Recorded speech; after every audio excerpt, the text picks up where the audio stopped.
آج ہم ایک اہم مسئلے پر بات کریں گے، غیر مسلموں کے تیوہاروں، میلوں اور ان کی رسموں میں شامل ہونے کا حکم اسلام میں کیا ہے۔ سب سے پہلے ہمیں یہ سمجھ لینا چاہیے کہ اسلام ایک مکمل زندگی کا نظام ہے۔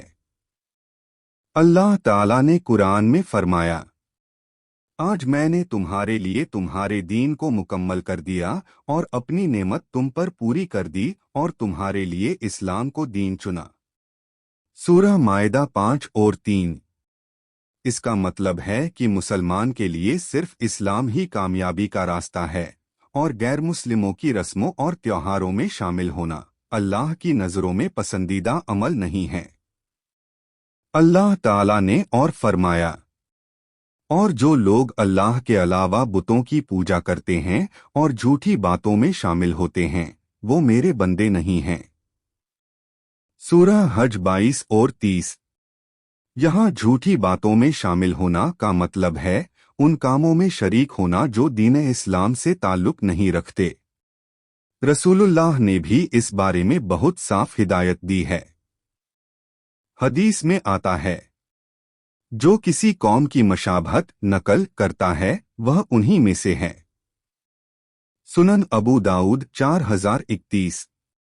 یعنی اگر کوئی مسلمان غیر مسلموں کے تیوہاروں یا رسموں میں شریک ہوتا ہے تو اس کا حال انہی جیسا ہو جاتا ہے۔ میرے بھائیوں، غیر مسلموں کے تیوہاروں میں شریک ہونا صرف منورنجن یا گھومنے پھرنے کی بات نہیں ہے، بلکہ یہ انسان کے دل کو ان کی طرف جھکا دیتا ہے اور دھیرے دھیرے ایمان کو کمزور کر دیتا ہے۔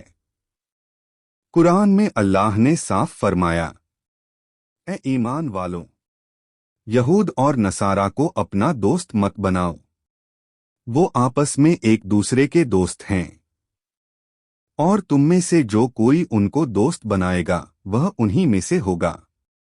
سورہ مائدہ 5 اور 51۔ یعنی مسلمان کو چاہیے کہ وہ ان کی عبادت، تیوہار اور رسموں میں کبھی شریک نہ ہو۔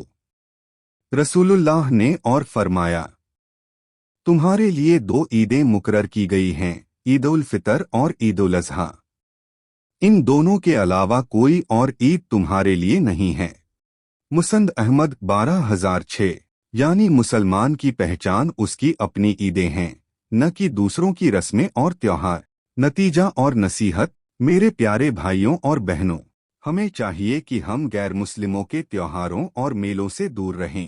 اللہ تعالی ہم سب کو ہدایت دے اور ایمان پر قائم رکھے۔ آمین۔